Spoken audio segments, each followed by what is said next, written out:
سريعه كده. تحفه.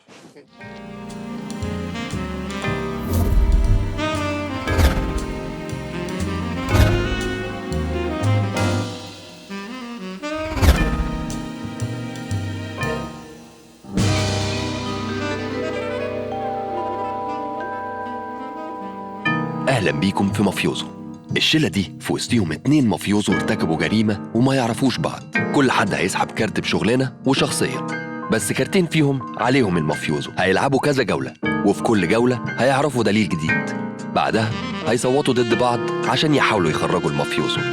اهلا بيكم في حلقه طارئه جدا من مافيوسو. مستر حازم راغب كلمني بنفسه عشان حصلت مصيبه في تصوير اللي فاكر السيزون الجديد بتاع جين زي والميلينيالز. بصي قدامك، هخش في القصه على طول قبل ما نبتدي اوزع عليكم الكاركترز. القصه بتقول يوم الاربعاء كان تصوير حلقه اللي فاكر. مستر حازم بعد ما خلص فقره ارزع غير الكرافته المفضله بتاعته ولبس البلطو. جه يدور على الكرافته بتاعته في المعمل ما لقاهاش. كان في كرافته هنا الصفرا اللي بدات بيها الحلقه. عادي ما كرافته يعني. لا مش كرافته، مش عادي، الصفرا اللي بدات بيها الحلقه. سأل مشمش اللي بيحضر لبس مستر حازم وقال له انها اختفت، فكلمني كمافيا بص وقال لي اتولى الموضوع ده بعد اذنك، واستأذني جامد قوي في التليفون. يعني دي مش مكتوبه عندك. بعد التحريات اللي انا عملتها ايقنت اللي هيعملها هيبقى عملها من الجينزي اللي هو انتوا كلكم. اللي سرق الكرافته دي هيبقى 2 منكم انتوا ال5. ده انا دي ليك. زياد اشوفها عادي ولا حرام؟ يا ابني ما هي جايه دي باسمك. قوي بقى لو انت واقف. مش في الترتيب اللي معايا دلوقتي. ما رصهاش رصه عنك رصه مريحه. بيحاول يشوف احنا كويسين. ما بنسرقش جرافتات حضرتك. كل واحد عارف هو ايه. طبعا. تمام. انا عايز كل واحد بكل شطاره كده يرمي الورقه بتاعته هنا من غير ما تتكشف. عشان تبقى عارفه. هتتكشف. ما توريني ورقتك واوريك ورقتي. الحلقه دي انتوا جايين بشخصياتكم الحقيقيه، الشخصيات اللي لعبت في اللي فاكر وعملت مستوى سيء جدا. مين ده اللي عامل اللي هو الجينز. انا مكسب الميلينيالز يا عمنا. انت لسه انا مكسب. طب انا كسبانه حلقه. كسبان 3 حلقات. ده مش حلقه النهارده. خسرت حلقه. دي مش الحلقه. هقوم ادور. اوكي، هستأذنكم كلكم تطلعوا تغيروا وترجعوا تاني. استغل طبعا الفرصه دي وافكركم ان انتم محتاجين تعملوا او مش محتاجين، يعني ده طبعا حاجه ترجع لكم، بس لو انتوا عملتوا لايك وشير وسبسكرايب وفعلتوا زر الجرس هكون مبسوط قوي، هكون ممنون، هكون شاكر جدا. واللي هطلبه منكم كمان ان انتوا تروحوا تتفرجوا على السيزون الاخير من اللي فاكر وتتفرجوا على مستوى جين زي الزفت في الحلقات الاخيره، وتتفرجوا على مستواي الرائع مع الميلينيال. انا هقعد ساكته طول الحلقه. انت ليه كل ما تبص لها بتترعب؟ ما اعرفش، كل ما ابص لها تقول لي اقعد ساكته طول الحلقه، ما اعرفش، عندها تراما من الشخصيات القويه. عجباني طاقتك. كل اللي هقول لكم دلوقتي دي الدوافع اللي ممكن تخليكم تكونوا سرقتوا الكرافته بتاعت مستر حازم بالشكل الانتقامي ده. حليم قبل ما يبدا السيزون كان عايز يبقى مع الميلينيالز، بس مستر حازم اجبره يبقى مع الجينزي.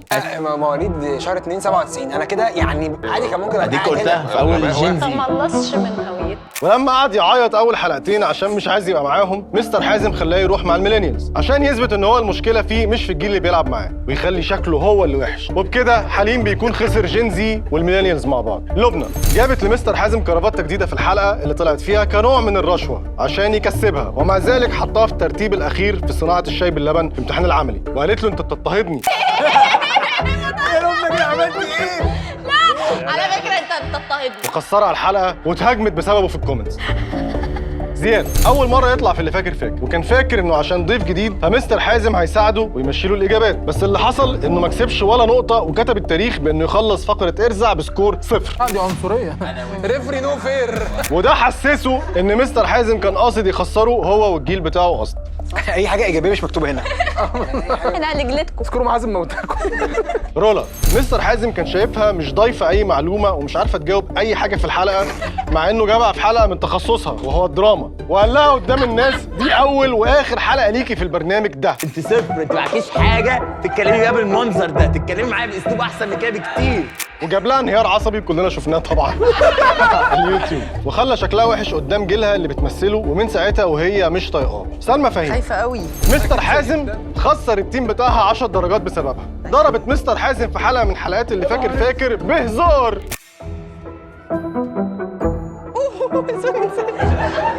انا افتكرتك حازم والله. ايه ده؟ والله افتكرت حازم. الغلطه الثانيه دي اقسم بالله. ماينس 20. يا جماعه حست بالذنب واعتذرت له كتير، بس هو ما سامحهاش ونقص الجيل بتاعها 20 درجه، ومن ساعتها وهو مستقصدها وحاططها في دماغه. اذا كلكم عندكم دوافع تخليكم عايزين تعملوا الجريمه البشعه دي، جريمه يقشعر ليها الابدان. الدليل الاول، دريم سخنه.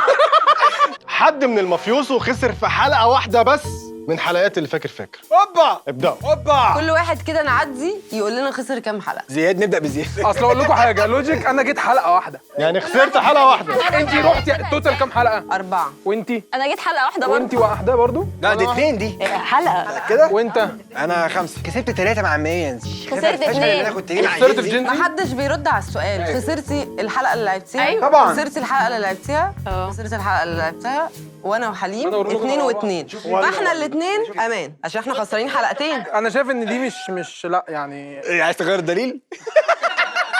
مش عاجبه الدليل يا ريس. الدافع بتاعك ايه؟ كان ايه؟ ان انت خسرت وكنت عايز تنطق بس يعني حاجه تافهه قوي يعني. صحيح حاجه دافع. انت ايه الدافع بتاعك؟ خسرت في نفس بس هي ليها قال لك انت عمرك ما هتطلع تاني في البرنامج وعمل حصل. كده، انا فاكر. عادي يعني، واتك عليها مش قوي حلم ساعتها. حياتي يعني لو مؤاخذه يا مستر. بايعاها بايعه على يا جماعه البجاحه مكمله في مخصوص. تصريح، رولا بالنسبه لها مش حلم حياتها تطلع في اللي فاكر تاني. لا قصدي ده مش يوم شيء عادي. مش شيء يعني يؤدي ان انا ابقى حراميه. مش عايزه تظهر تاني عشان الجرافات. محدش عارف اللي في النفوس والله. هي لبنى كانت ايه البتاع بتاعها؟ اللبنه اتبهدلت في الكومنتس. اظن دي اكتر حاجه مؤثره. بيتهموني ان انا عشان انا اديته هديه وبعدها هو قام منقصني درجات، فانا كده بقى اللي هو ايه بقى، هو بقى هكره. فقامت واخده الهديه واخده جرافات زياده معاها. خدت الهديه لبستها وخدت الجرافات. جرافته معاه. ايوه هي دي الهديه. انت بتقول اي كلام، اسمع. بما انكم شكلكم طلبه، لا معلش استنى بس هتنفع. صلى على النبي المستر واقف صلى. كفايه طلعتي عيني في الحلقه وخنقتيني. هتاخدوا استدعاء ولي امر. ممكن نخلص ده في محكمه الاسره. ايه المعامله؟ اتفضلي يا فندم. دي سلوكيات ناس حراميه. خلصتي؟ بما ان هو ما مش حرامي فيعني اذا لبنى هي الحراميه. اتكلموا مع بعض، بتتكلموا معانا ليه؟ طب بنرفع ايدينا ليه لما عشان شايفه لا عشان انتوا بتتكلموا فوق بعض. انا مش هفتح بوقي بقيه الحلقه. دي تالت مره تقولي كده وانت تشرشحي دلوقتي. اقوى دافع لبنى. كده يا لي رولا يا لي زياد. انت مظبوطه قوي في كلامك. يا بنتي بقول لك انا من كتر ما انا متصالحه مع الموضوع. لا زعقي عشان نسمع زعقي. انا جبت ماتشنج كرافتات، اديت واحده وخدت واحده، وانا ايه الدليل ان هو خد الواحده؟ ما اعرفش بقى، يمكن رماها يا عم، انا ايش عرفني. الله الله الله. ايديها طرشه، خلي ايديها طرشه. شيء انفعال. ده انفعال نابع من الحب. لبنى احنا ممكن كلنا سرقة بنحب الكرافتة مستر عشان حازم، انا ضرباه وبحبه، انها بالليل وتنام وتحلم. فدافع ان احنا بنحبه ودي مش معانا. بكام الجرافطه؟ انا عجباني اسئلتك، مش رايحه في حته بس اسئله حلوه. نعرف لو عرض هي اكيد استخسرت وجابت 2 يعني. انا بس متضايق ان في قميصين زي بعض، عايز اطلع واحد.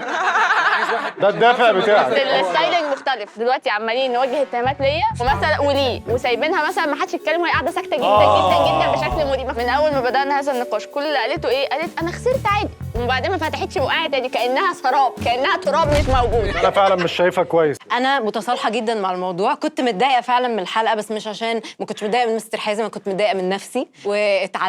نزلت ليتر بوكس عشان اتفرج على افلام واعمل ريفيو. وده بيهيفير طبيعي طبعا. لا عادي، انا بحب ابقى مثقفه واحب اعرف. او مش عارفه اتخطى الموضوع فقعدت اذاكر افلام بعد ما الحلقه اللي فشلت فيها خلصت. انا حاسه ان ده حاجه كويسه، انا بطور من نفسي. لا حاجه نسقف لها يا جماعه في الاستوديو بعد اذنكم. وهو قال لي انا عايزك تباتي على روتانا سينما، فانا ما قدرتش تغمض عينيها. بس يا رولا كل اللي انت بتعمليه ده اجتهاد لنفسك، سواء قالك انا مش هطلعك تاني. انا حاسس ان انا سمعت كفايه، انا عايز تصويت. هبدا بالاثنين دول. لبنى ابدأي. تتهمي مين؟ واحد ولا اتنين دلوقتي؟ واحد. لو واحد انا حاسه ان زياد بيضحك عادي، فحاسه ان انا هتهم. يعني ايه زياد؟ يعني ايه يعني ما بقاش حرامي الحمد لله. حاسه دمه خفيف فعايزاه يقعد معانا شويه. انا عاجبني الروح التنافسيه دي الصراحه. ماشي رولا ارفعي صباع. طبعا انا متخيل اتهامك رايح فين؟ هيرشق في عين لبنى صح؟ ارفعي صباع بعد مش اذنك. قرف. ايوه يا مستر اديله. اتفضل. انا شايف ان هي لبنى بصراحه. لبنى ارفعي صباعين بسرعه. حليم لبنى هو ممكن اقول السبب ولا عايز خلاص؟ يعني لو عايز صدعنا يعني. انت كده ضغائن هو اللي بيتهم دلوقتي بعد اذنك. 3 صوابع. لا سلمى احب اسمع يعني، الا لو انت مش عايزه عشان مش فارقه يعني. لا انا كده لبنى عشان شايفه ان هي اقوى دافع. اوكي. ترسم مدرسه. لبنى كتير انت. ايه رايكم فيا وانا سجين؟ بعد اذنك احنا هنكمل التحقيق. لو اتكلمتي هكهربك. حاسه ايه؟ حبيبي يا حبيبي. عندك كلمه اخيره عايزه تقوليها قبل ما تفصحي عن نفسك؟ عايزه اقول ان انا حتى بعد ما اتسجنت واتقتلت انا برضو ماسكه كرافته. لا اوبسيشن رهيب. انت كده هتاخدي اداء. على فكره هو مخطوب. تنقذوا مستر حازم مني. افصحي عن نفسك. انا كنت مافيا يا جماعه بصراحه يعني. الله الله الله. الدليل التاني، حد من المافيوسو ما كانش بيصور يوم السرقه. الحمد لله يا رب. انا عن نفسي خلاص، انا يعني ما حدش يكلمني لاخر الحلقه بقى. ليه بقى؟ كلموا بعض. انا ساكن في الشروق فاكيد مش هاجي احضر تصوير. منطق. انت قلت حد ولا اتنين؟ حد ممكن. ما هي طب ما دي كمان، ما هي في السجن اهي، ما هي دي حد من المفيوس وخرجت خلاص ما كانتش موجوده يوم التصوير، يعني ممكن سلمى تسرق. لا تعالى لي يا باشا فوق لي بقى. ثانية. لا لا يا امي لا. تعالى يا ريس. لما تحل القضيه نختم. انا ما فهمتش انت يعني وصلت لايه. حد من المافيوسو ما كانش بيصور اليوم ده. ممكن تبقى هي. تبقى دي ممكن تبقى دي اوكي، اللي بيتكلم معاها. امال قال الدليل ليه؟ بصور اليوم ده، انا صورت الحلقه اللي اتسرق فيها الكرافات. انا عجباني طاقتك وتقول على ان فكرة. انا السبب ان احنا خسرنا. حليم، انت قدامك 3 ما كانوش بيصوروا الحلقه، انت ليه رحت للي بره؟ حلو، انت ما كنتيش موجوده؟ انا كنت بصور. اذا انت يا حليم، ليه؟ ما انت موجود هنا وما صورتش. طب ما يرولا كمان نفس الكلام، وانت ممكن تكون متهم في نفس الكلام عادي. انا هاجي ليه اسرق ممكن يكون جرافات كان من عندك- الشروق كان عندك- ادفع بنزين ثمن الجرافات؟ عايزه تقولي حاجه؟ انا حاسه ان ده فخ. خلاص هو حصل يعني. يلا. انا ما ينفعش ايه اضحك. ده ايه ده ايه ده يوديكي فين؟ ضعف درجه الكهرباء، كل كلمه هعليلك. انا بتحدفيني بالكرافته وانت بتمدي ايدك على مستر حازم. هي البنات جرارها ايه؟ فكره كنت بدافع عنك وقمت لها وقلت لها اشكرك. صح. سلوكيات مساجين والله خلي العظيم. بالك من البدله بقى هتتسرق. انا بالنسبه لي تاني اكتر سبب ممكن حد يسرق عشانه هي رولا، عشان موضوع ان هي مش هتطلع تاني، وهي بالنسبه لها اللي فاكر هي طلعت حلقه. وقال لها انت عمرك ما هتطلعي مستر حازم ما عندوش اكتر من الكرافتات. انا لو هسرق حاجه اطيب. دي كرافتته المفضله. السان فلاور. بالظبط، انت عارفه انت عارفه. يا جماعه ما انا كنت في الحلقه يا جماعه. ايوه كانت في الحلقه. أنا صح كنت في الحلقة هي وهو كانت في قال الحلقه وهو كرافتتي شاور. ايوه صح العباد الشمس. خلاص. انا سخنت معاكم وده غلط. انت عارفه كرافتته؟ ولا كلمه. انت شايف ايه؟ انا شايف سلمى وحليم هم اللي عليهم الحق. حبيب قلبي انت كده غلط اللي تعمله ده. مش على ماشي، وانت شايف بس ايه؟ سلمى قالت لا لانها يعني سلمى مش موجوده، كانت موجوده في الحلقه صح؟ موجوده في الحلقه. وانت قلت مش موجود. ايوه اذا هو حليم. ماشي، وانت شايف ايه؟ انا شايف ان احنا بنكمل الدلائل على بعض. اول دليل كان بيقول حد من المفيوسو خسر حلقه واحده بس. لا هو ما بيكملوش بعض. اول كلو كان واحد من المافيوسو خسر حلقه واحده هي دي بس. وخطلقها. هي فالتاني اكيد ما لعبش أكيد حلقه لعب واحده. حلقتين على 100. فايه؟ فانت ليه مش انت؟ عشان انا الكلو ده كانت مش بتصور بينطبق الحلقة. عليا. ايه المشكله ما انت ممكن تكون سرقتيها بعد الحلقه ما ما لعبتش لعبتش اصلا في البريك. تصويت. ارفع صباع. بجد؟ ارفع صباع. شايف مين يا حبيبي؟ رولا عشان هو ارفع قال لها صباع. انت مش هتطلع تاني في البرنامج وبتاع. ارفعي صباع بعد اذنك. انا ليه اخدها؟ انا كملت رولا لحد اخر شايفه حلقه. ايه؟ خلاص يا وصل. ازاي؟ يا حبيبي وصل. ازاي؟ وخدتوا بالكم اسامه في الاول شوية هو قاعد يدافع. ايه انا عايز صمت. انا الزعيم. عايز قربي ناحيه وشه كده. لا خلاص رجعت. طيب انا عايز اغير التصوير بتاعي معلش. لأول مرة في تاريخ البرنامج مش هنسمع اللي حليم عايز يعمله. كملي زي ما انت. مش انت هنسمع. هتفوت على مين يا حليم؟ احنا لسه فيها، ما احنا لسه انت فيها. هتفوت على مين يا حليم؟ ايه؟ انت هتفوت على مين؟ عشان الضرب اللي عملته. يا لهوي يا ده انت مافيوسو جدا. بس انا شايف ان هي لو ضربت جماعة خلاص. انت رافع صباع انا في صباعي. وانت رافع صباع. تتهمي مين؟ 1 2 3. ماشي حليم. حليم ارفع صباعين. ارفع كده بقى. 3 يا حبي. بحب قوي لما ايه تقولي ايه انا ما عملتش. انت عايزك بقى تطلع نفسك وانت ايجابيه حالا. كمان 3 يلا دقايق. يلا يلا. لو مش هو هتصدم فيكوا قوي. لا انا بجد انا اول مره ابقى ذكيه. انا متفاهم طبعا ان ده بالنسبة لك مش عقاب. لو انت قاعد في السجن معاه ولابس سماعة ده. الحمد لله يا رب بجد. والله بتقولي كده. بتقول ايه وبتفتحي يا جماعه اكتبوا لنا في الكومنتس كم مره لبنى قالت انا مش هفتح بقي الحلقه دي، واكتبوا لنا كم مره فتحت بقها الحلقه دي. قبل ما تفصح عن نفسك قول لنا حاجه اخيره. عشان الناس كانت بتلومني في الكومنتات انت ليه عايز تسيب جين زي عشان الغباوه، عشان كده انا سبت الجيل يا جماعه عشان زي ما انتم شايفين انا بريء. لا ايه يا غبيه. لا انتوا مش طبيعيين. انتوا مش طبيعيين. الدليل الثالث. بعد اذنك استاذنك تفتحي العلبه دي عشان فيها الدليل الثالث. طلعيها لنا مش تبصي عليها لوحدك يعني. حاضر. ايه ده كيس؟ طلعي بقى الكيس ده. شايفه حاجه في الكيس؟ شعرايه. بالظبط. تم العثور على شعرايه ستريت ماسكه في الهيكل العظمي بتاع جد حازم. انت بتضحك ليه؟ انت شعرك ستريت. ده ستريت؟ ده ستريت طبعا. دي بتاعت مين دي؟ صافي؟ فين يا زياد؟ رولا مش في الكلو ده خلاص لان هي شعرها كيل. ولا انا. ولا انت. اذا في واحده في السجن. مت هتموتيني تاني؟ هموتك تاني. هتموتي اعمل ايه؟ هتدفن بقى تفنيني. عادي انه الشعرايه دي تبقى لبنى. هي اوريدي طلعت. الكلو التاني بيقول انه اللي عمل كده ما كانش حاضر الحلقه. انا حاضراه فانا اوريدي سيف. كل حاجه ماشيه يعني. من شويه كانش بيمشي. السماعه بعد اذنك. والله مش هتيجي انت معلش الناحيه الثانيه والله ما كمان. فاهم حاجه. ممكن بكاء اطفال. البريء واثق ان انا بريئه، يركز معايا. انا بريء ومعاكي يلا. انت دوافعك ان انت عايزه تطلعي في البرنامج واتمنعتي منه حتما وحاتما، حاتما ما يمكن هو اللي سرق. وانت خسرت إيه؟ على الزيرو. لا انا الحمد لله طالع يعني طالعين كويسين في الاخر. هو حجته اصلا ان هو ساكن في الشروق وبعيد عن ما كلنا مش قلبت ساكنين. دلوقتي، قلبت عليا دلوقتي. كنا واحد في حلقه واحده. هو ممكن الكلو يبقى على حد في السجن؟ طبعا. كنت بقول ايه؟ انتوا اللي فاتت انتوا اغبياء ولا ايه؟ هو ده اللي كنت بقوله. كله قال لي لا ده كان بيزعلني وبتاع. كل كلوز عليا، هو انا ايه قرده مفيش غيري؟ انت لو فتحت بقك تاني مخلص. هنلعب بلاي ستيشن بعد الحلقه وتفك كده وتحكي لي مشاكلك ايه لبنى يا دكتور. يا عم انا مش جنبك يا عم. حاسه ان في اتنين حاجتين بينطبقوا عليها. ايه الحاجتين؟ الشعر والدقن. النهارده اتجنن. انا جاي اقول ايه فتوى. النهارده اتجنن. هو دليل الشعرايه. هي الشعرايه. هو دليل الشعرايه. لا قلت تاني حاجه كانت عليها. هي الوحيده اللي خلاص، فأنت صورت ماشي يوم خلاص. السرقه. انت الشعرايه بالظبط هي بره. وانت الايه؟ انا زياد، انا بريء. يبقى خلاص بقى نسمع تصويت. انا هعمل بس حركه كده مليكه بتعملها معايا. بصي لي في عيني. لا ما هو ايه الشغل؟ بصي لي في عيني. انا خلاص عرفت انت لحقتي؟ طب ما هيقول لي بتضيعي وقت انا ما الحلقة. بصيتش في عينك اساسا، انا بصيت في مناخيرك. طيب عايز تصويت. رولا 100%. طب انت ليه رفعت انت صباعك؟ نزل صباعك. عشان هو عارف، ما بقول لك. بعد لا انا اذنك مش ارفعي صباع. انا عشان الخيانه دي خيانه. انت اللي قلتي عليا اول ارفع صباع. فانت بتقولي زياد. انا كنت بفكر اوت. اذا القرار في ايدك. انا قلبي زياده. زياد على السجن.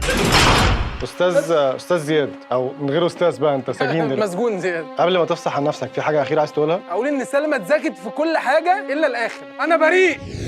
يا بنت يا لزجه يا سراب يا تراب. بعد اذنكم.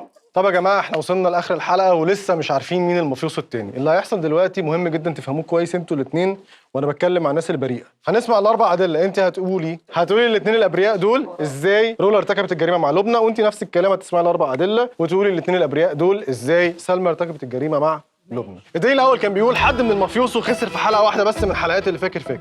الدليل الثاني بيقول حد من المافيوسو ما كانش بيصور يوم السرقه. الدليل الثالث بيقول لقينا شعرايه ستريت على الهيكل العظمي بتاع جد مستر حازم. والدليل الرابع بيقول الاثنين المافيوسو بينهم كلمه مشتركه على البطاقه الشخصيه. نسمع كويس. ها ماشي حاضر. لا يد انت اتضايقتي قوي عشان انت اتظلمتي في جيل كامل اتظلم معاك. انا مش متضايقه، انا متضايقه من نفسي عادي، فقررتي ان انت عايزه تنتقمي، بس انت هتبقي اللي هو يعني مقفوشه يعني. هتتقفشي بسرعه طبعاً، جدا. طبعاً. شفتي بقى الحلقات كلها وشفتي مين يبقى هيحب يساعدك، فلبنى كانت انسب بني ادم، وكمان شخص يعني اللي هو ممكن يبقى بعيد عن الدايره. بعيد ايه؟ لو دخلت صوتها خلاص هنعرف انها دخلت. فوقت ما كله كان مشغول بالحلقه بتاعتك ومش عارفه ايه، هي بقى راحت سرقت الكرافته من المكتب بتاعه. ماشي. اشكرك على الهبد ده. الاتهام الواضح. رولا كلمت الاستاذه لبنى، قالت لها انا برضو شايله من حازم زي ما انت شايله منه، انا قال لي ان انا مش هحضر تاني البرنامج او مش هطلع تاني، فقالت لها وانا اتشتمت ومش عارفه ايه وحصل لي ايه واتظلمت في الحلقه وكذا كذا كذا. فقالت لها طب بصي تعالي نعمل فيه اكتر حاجه تجرحه. طب ايه هي؟ كرافتته الصفراء المفضله في مقتل. طبعا لبنى لو ظهرت هنا يبقى في حاجه غريبه، مين بيبقى في المكتب؟ رولا. فقالت خلاص انا هبعد عن الصوره خالص، انت يا رولا اليوم التصوير بتاع حلقه سلمى ويايا ومش عارفه ايه والكلام ده هتطلعي انت كيكه عارفه حازم مش عارفه ايه واقفه تسلسي منه البتاع، محدش هيحس ان في حاجه غريبه لان انت اصلا شخص قاعد في بيس كيك على طول، وهكلمك اقول لك الالو خدت البتاع ونبقى احنا الاثنين انتقمنا لنفسنا. عايز اعرف الحلقه اللي هي ضربت فيها المستر دي قبل حلقه السرقه ولا بعدها؟ قبلها؟ انا عندي شك. بص الشعرايه الستريت وموضوع الضرب ده ما حضرت الحلقه وهو بيقول لك المافيوزو ما حضرش. يا ريس ما هي سرقت في البريك، ما هم كانوا طلعوا كانوا طلعوا بريك قبلها. ثانيه انت ما حضرتيش انت كمان؟ مش ده اللي حصل؟ مش هم كانوا طلعوا بريك وبعد كده رجعوا اتسرقت؟ قصه ان هو بيقول مستر حازم بعد ما خلص فقره ارزع غير الكرافته ولبس البلط، جه يدور على الكرافته بتاعته في المعمل ما لقاهاش. ده معناه ان اللي حصل ده في البريك فعلا. وحتى لو مش في البريك عادي ممكن يكونوا متفقين مع بعض ودي اللي سرقت. اقول لك حاجه، طب ما برضه ممكن تبقى رولا هي اللي سرقت. ممكن، بس انا عايز الشعر الستريت اهو وما حضرتش خسرتش غير حلقه واحده. دي مشكله كبيره مع المستر وضرب وخساره. حليم ما تدخلش اني ظلمتك في انك تظلمش بعد عليا إذنك. انا. انا شايف ان هي سلمى. انا عايز انا قراره انا شايف ان هي رولا وانا شايف ان هي ماشي. سلمى. اذا هنلجا لطوبه ورا مقص. طبعا دي اكتر طريقه محمسه نوصل بيها القرار. طبعا طوبه ورا مقص. لو الرؤساء وقفوا مع بعض ولعبوا طوبه ورا مقص اكيد هناخد قرارات اوضح بكده. الطريقه هتبقى كده، هنقول 1 2 3 بنعمل الحركه. ليه مصيرنا يبقى في طوبه ورق مقص؟ عشان دي اهم لحظه في الحلقه. من اول مره مفيش 3. لا اول مره مش هتبقى لحظه قويه. شايفين بقى ان هم عالم يلا يا جماعه عالم كلهم عارفين بنات بعض. بنات انا بجد متحمس جدا للقطه دي. يلا بقى ممكن اقعد كده؟ لو انتوا في البريمير دلوقتي، لو انتوا في البريمير انا متحمس لكم جدا عشان دي اهم لحظه في الحلقه. يلا 1 2 3. حليم بوعدك يا حليم.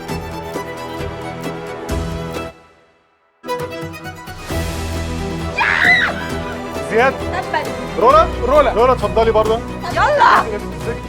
مصيري انا يبقى في طوبه سلمى ورق انا مقص. هتصدم صدمه عمر. سلمى اقعدي ومش عايز اسمع صوتك. عايزه تقولي حاجه اخيره قبل ما تفصحي عن نفسك؟ حابه اقول ان انا بس عايزه اعرف يعني ايه اول واخر مره اطلع يعني في الحلقه. انا مش مافيوسو.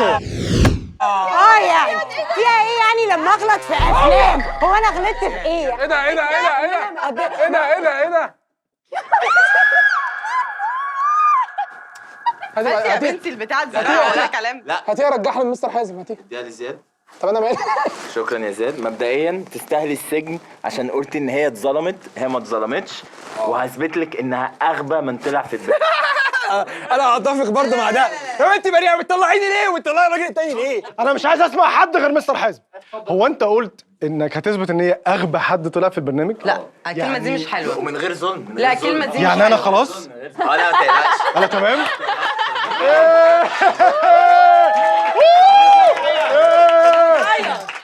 تصبح على خير. انتوا الاثنين ضحيه ان المستر مش عايزكوا تاني. معلش. ما طبعا عايزين تعرفوا الجريمه حصلت ازاي. اكيد. بعد اذنك اديلي الورقه. لبنى بعد ما مستر حازم خسرها وطلعها ما بتعرفش تعمل كوبايه شاي بلبن حتى، كانت مستنيه اي فرصه عشان تنتقم منه، فقررت تتحد مع رولا اللي اتبهدلت زيها، خصوصا انها من التيم بتاعها في الشركه وهي الوحيده اللي ممكن تساعدها. فكروا سوا ما لقوش حاجه ممكن توجع المستر اكتر من سرقه اهم كرافته عنده، الكرافته الصفراء. اتفقوا مع بعض ان هم يحضروا تصوير حلقه، وفي البريك رولا تدخل على مشمش مانجر الاستوديو اللي بيظبط لبس مستر حازم وتلهيه في الكلام، ولبنى تيجي من وراه وتسرق الكرافته بتاعته. بس من حظها الوحش انها وهي بتسرقها شعرها مسك في الهيكل العظمي بتاع جد مستر حازم، وبكده يبقوا عرفوا ينتقموا من بحر العلم ويجيبوا حق جين زي كلهم. برافو عليكم.